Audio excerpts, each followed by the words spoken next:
Our final speaker explores how to unlock that creative spark in all of us. Please welcome Ryan Hoyne with his talk, How to Unlock Creativity as a High Schooler.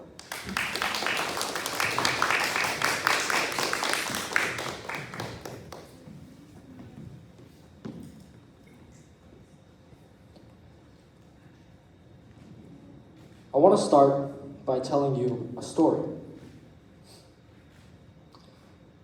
This story is not something I read in a book. This story is not something I saw on social media or on YouTube. I want to tell you my story. A while ago, I decided to write a book. Now, for some reason, saying I decided makes the process sound kind of spontaneous. Like I sat down one day, sipped a cup of coffee, and just said, you know what? I'm going to write a masterpiece of literature. That's not how it happened.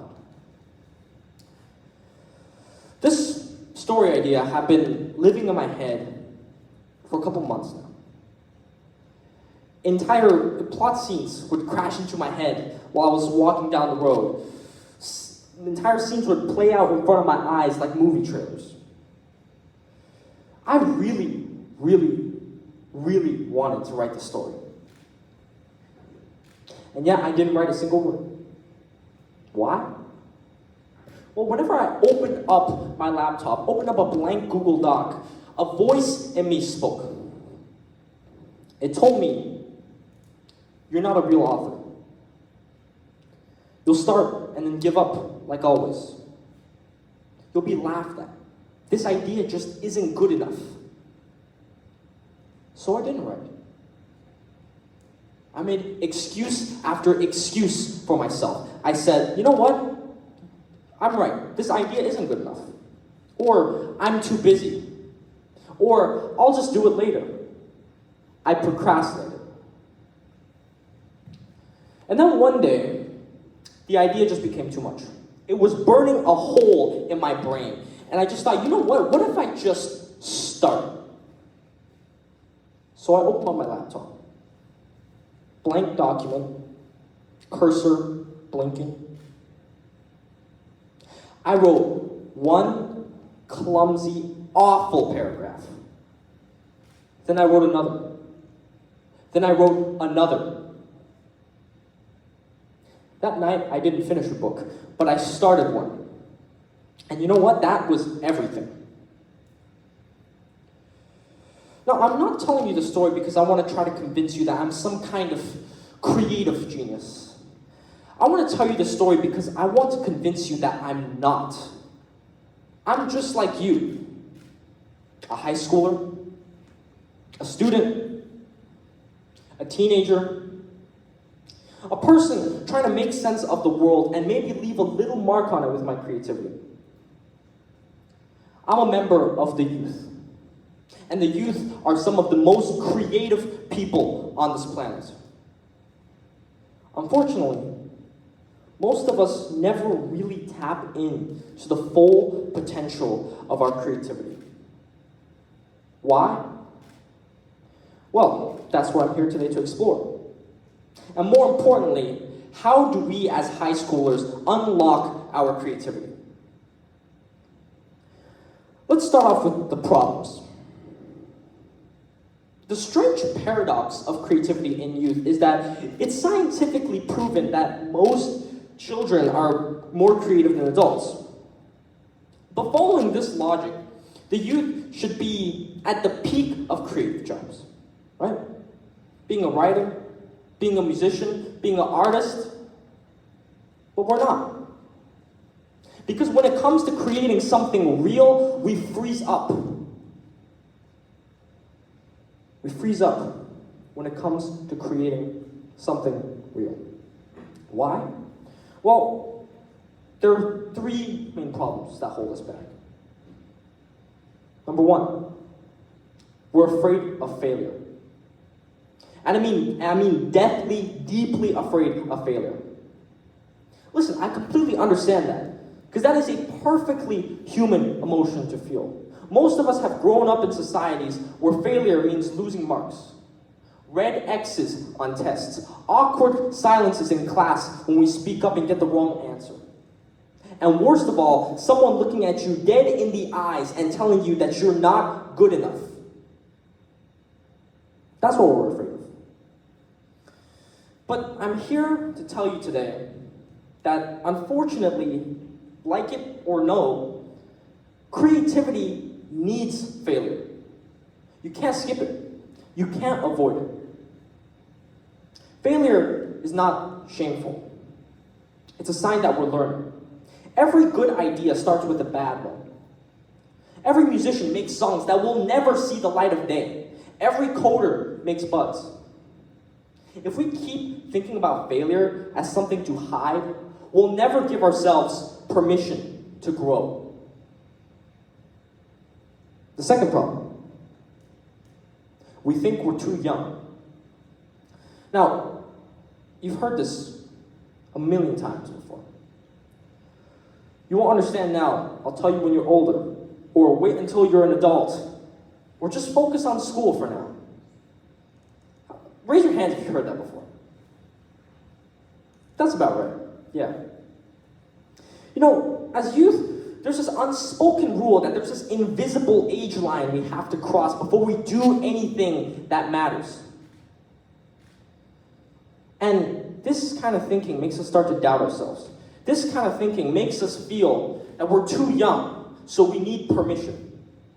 That we need permission to create. That we need permission to lead or to build. But some of the world's greatest ideas come from the minds of youth. Kids who have completely ignored the invisible age line. Kids who have created something despite their age. Let me give you an example. Frank Epperson was only 11 years old when he created the world's first popsicle. Do you understand how different your life would be without him? Heavens forbid, the orange creamsicles wouldn't exist now. It all came from the mind of a brilliant 11-year-old. So, what I want to tell you today is that the world doesn't need you to be older. It just needs you to be bold. To be bold about creating. To be bold about leading. Because you're not too young. You're not too young to make a difference in this world. The third issue is that we are overbooked. Between schools, part-time jobs, extracurriculars, and trying to have any remnant of a social life, we often deprioritize creativity. We're so stressed that most of the time, creativity ends up at the bottom of our to-do list, if it even makes that list at all. We constantly think of creativity as a luxury. Something we'll do if we get the time to, and let's be honest, most of the time we don't. But I want to tell you that creativity isn't a luxury. It's a necessity to have as a member of the youth, as a member of high school. Because creativity is how we view the world. Creativity is how we solve problems. Creativity is how we express ourselves. When we constantly deprioritize creativity, we're not just losing the chance to write a book or create a game. We're losing something that connects us to ourselves and to the outside world. And listen, I get it. These three problems, they're very big and very hard to overcome. But as a member of the youth, as a member of the new generation, creativity is not something that you can afford to bury. Because the world that we're inheriting, it needs ideas. New ideas. Wild ideas. Ideas that cannot come from anywhere but us. So then, you might be asking, how do we unlock this creativity? There are three main things that you can do. Let's dive in. Solution number one. embrace the mess. Now you might be wondering, what does the mess mean? Well, it means exactly what you think it means. However, when I say the mess, I don't mean I haven't cleaned my room since last year type of mess. I'm talking about emotionally messy. Creativity is emotionally messy. Creativity is mentally messy. Beautifully, frustratingly, gloriously messy. But we often try to avoid the mess. Because the mess, sometimes it can be painful. It can drive us mad. It's frustrating. So just as we're taught to avoid failure, we're also taught to avoid suffering. But just like failure, the mess is an essential part of creativity.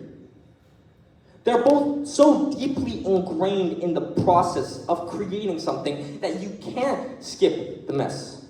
So next time, instead of trying to control your creativity, let it get messy. Make time in your schedule for brain dumps. Bring a notebook anywhere you go and jot down any creative idea, any creative word. Because once you make that mess, you'll find the truth. In that mess lies magic.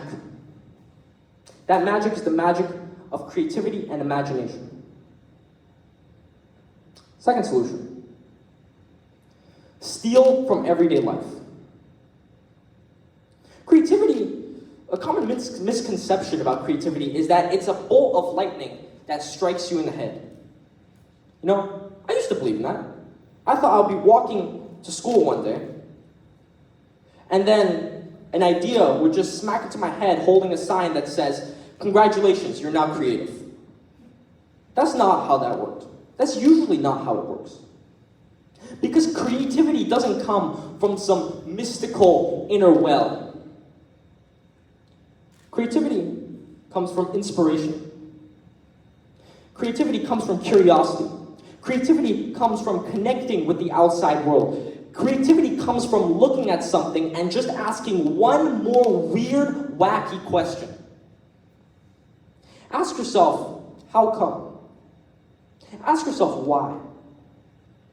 Ask yourself, when? Ask yourself everything. And turn all those ideas into fuel for your creativity. I'll give you an example. I was walking in the hallway one day, and I overheard this kid say, and I will never forget these words, by the way. This kid said, I only eat the crust of pizzas because the cheese is too emotional. What does that mean? I have no idea. But that quote was perfect in so many different ways. You know, you could make a game out of that, where you only focus on trying to eat the crust of the pizza and not eating the cheese. You can make a whole character out of that, where he or she only says these weird, wacky statements and provides actually reasonable arguments behind them. That would be really entertaining. So I just want you to take away that creativity can come from everything else, from the outside world, from everything you see. And that's the other thing, by the way. Here's a bit of truth. You ready for this? Stealing is okay. And before all the teachers start reaching for their pitchforks, I don't mean plagiarism. Plagiarism is bad. Plagiarism gets rid of our creativity. I'm talking about inspiration. I'm talking about remixing. I'm talking about taking two elements from different things and fusing them together in a ways the world has never seen before. Because good creators look inside their self for ideas. Great creators look everywhere. Now, the third thing I want to bring to you today is perhaps the most important out of all of these solutions. Is to ignore the voice inside you. I think we all know what I'm talking about. It's the voice that tells you that you're not good enough, that you're too young, that this idea isn't polished, isn't ready enough, that people will laugh at you. It's the voice that tells you that you're not good enough. And I know that you are struggling with that voice. On good days, that voice might destabilize you. On bad days, that voice might crush any hopes you have of ever achieving your dreams. But you want to hear a secret? You know who else is struggling with that voice? Every other person, including the creators that you admire, the ones with best-selling books, the ones that have won multiple Grammys. Everybody has an inner critic. And let me tell you something, that voice eventually will never go away. It will never go away. So if you're waiting for the day that that voice becomes silent to start your project, you'll never start. It's very simple. You won't start. So then what can we do about this voice? This voice that constantly brings you down. I'll tell you what you can do. You can stop giving it a mic. You can stop letting it influence every single one of your decisions. Sure, it'll always stay in the car, but just don't let it drive. It can stay in the back seat. It can mumble away all its insecurities into a little pillow. But it never touches the wheel. And as soon as you don't let that voice influence any of your decisions, you'll find that starting a project, starting a creation is so much easier than ever before. So, if you haven't got anything away from my talk today, I want you to at least listen for this section. I want you to take away, if nothing else, at least this. Creativity is not a talent. Creativity is a choice. Creativity is a choice to create, to embrace the mess.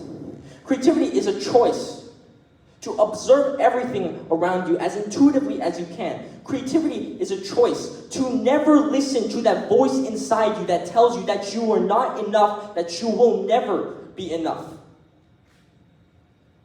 As high schoolers, we're not too young to start. We're just young enough to start. Oh, and by the way, remember those three paragraphs I talked about in the beginning? Those 3 paragraphs have transformed into 5 chapters of undoubtedly the greatest writing I have ever done in my entire life. Sure, it's not a full book, but it is so much closer. So go out there. Create. Write your books, write your songs, design your apps, create your games. Make your weird, beautiful things. And you know, someday someone younger will come to you. And they'll want to hear your story.